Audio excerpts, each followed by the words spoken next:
রাজ্যের সিংহাসনে বসবে কে? পশ্চিমবঙ্গের ক্ষমতা কার হাতে যাবে? কি ভাবছেন ভোটাররা তা জানা যাবে 4 মে। কিন্তু তার আগে রেজাল্টের আভাস পেতে সমীক্ষা চালাচ্ছে বিভিন্ন সমীক্ষক সংস্থা। ম্যাট্রিজের সমীক্ষা অনুযায়ী তৃণমূল পেতে পারে 140 থেকে 160টি আসন, বিজেপি 130 থেকে 150টি আসন পেতে পারে, অন্যান্য দল পেতে পারে 8 থেকে 16টি আসন। অর্থাৎ এই সমীক্ষা অনুযায়ী দুই পক্ষের মধ্যে কড়া টক্করের সম্ভাবনা। এমনটাও হতে পারে যে কোনো দলই নিরঙ্কুশ সংখ্যাগরিষ্ঠতা পেল না। পশ্চিমবঙ্গে বিধানসভার আসন সংখ্যা 294, ম্যাজিক ফিগার 148। ম্যাট্রিজের সমীক্ষা অনুযায়ী তৃণমূল 43%, বিজেপি 41% ও অন্যান্যরা 16% ভোট পেতে পারে।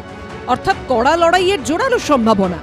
প্রচার এখন মধ্য গগনে, চূড়ান্ত ব্যস্ত তৃণমূল বিজেপি থেকে বাম কংগ্রেসের প্রার্থীরা। কেউ জনসভা করছেন, কেউ র্যালি, কেউ আবার ভোটারদের বাড়ি বাড়ি পৌঁছে যাচ্ছেন। এই পরিস্থিতিতে ভোটারদের মন বোঝার চেষ্টা করেছে সমীক্ষক সংস্থা চাণক্য স্ট্র্যাটেজিসও।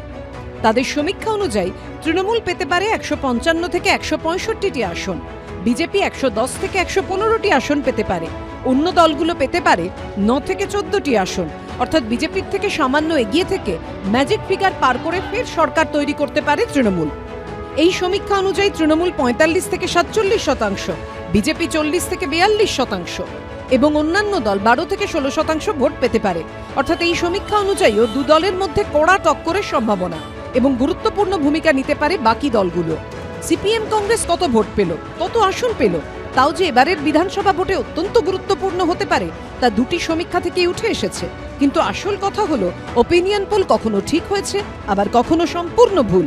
তাই শেষ অবধি কে জিতবে, কে হারবে তা জানতে অপেক্ষা করতে হবে 4 মে ফল ঘোষণা পর্যন্ত।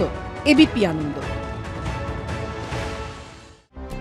নিত্য প্রয়োজনীয় জিনিস রান্নার গ্যাসের পর সাধারণ মানুষের ঘাড়ে মূল্যবৃদ্ধির বোঝা আরো বাড়ল। এবার দাম বাড়তে চলেছে 900-রও বেশি অত্যাবশ্যকীয় ওষুধের। ওই ওষুধগুলির ফর্মুলেশনের ক্ষেত্রে মূল্যবৃদ্ধির অনুমোদন দিল ন্যাশনাল ফার্মাসিউটিক্যাল প্রাইসিং অথরিটি বা এনপিপিএ। বুধবার থেকেই এই সিদ্ধান্ত কার্যকর। চলতি আর্থিক বছরে যে ওষুধগুলো এনপিপিএ দ্বারা নিয়ন্ত্রিত ছিল সেগুলো বৃদ্ধি করার অনুমতি দিয়েছে। ফলে চিকিৎসক এবং ওষুধ বিক্রেতারা অনুমান করছেন এবং আশঙ্কা করছেন প্রায় 900 রকমের ওষুধের দাম বাড়তে চলেছে খুব শীঘ্রই। বুধবার এনপিপিএ জানিয়েছে পাইকারি মূল্য সূচকে পরিবর্তনের ভিত্তিতে নির্মাতারা জাতীয় অত্যাবশ্যকীয় ওষুধের তালিকায় অন্তর্ভুক্ত নির্ধারিত ওষুধগুলোর দাম 0.64% পর্যন্ত বৃদ্ধি করতে পারবেন। কেন্দ্রীয় সরকার মানুষকে বিভ্রান্ত করেছিল যে জিএসটি তুলে দিয়ে তারা নাকি ওষুধের দাম কমাবে। কয়েকদিন যেতে না যেতেই আজকে আবার তারা এতগুলো ওষুধের দাম বাড়িয়ে দিল। মানুষ ওষুধ না কিনতে পেরে, চিকিৎসা না পেয়ে মারা যাবে। এর বিরুদ্ধে মেডিকেল সার্ভিস সেন্টার সর্বস্তরের শুভবুদ্ধি সম্পন্ন মানুষকে ঐক্যবদ্ধ হয়ে আন্দোলন করবার জন্য আহ্বান জানাচ্ছে। ওষুধ লাগে না এমন বাড়ি এখন বিরল। ব্লাড প্রেশার, ব্লাড সুগারের ওষুধ এখন ঘরে ঘরে লাগে।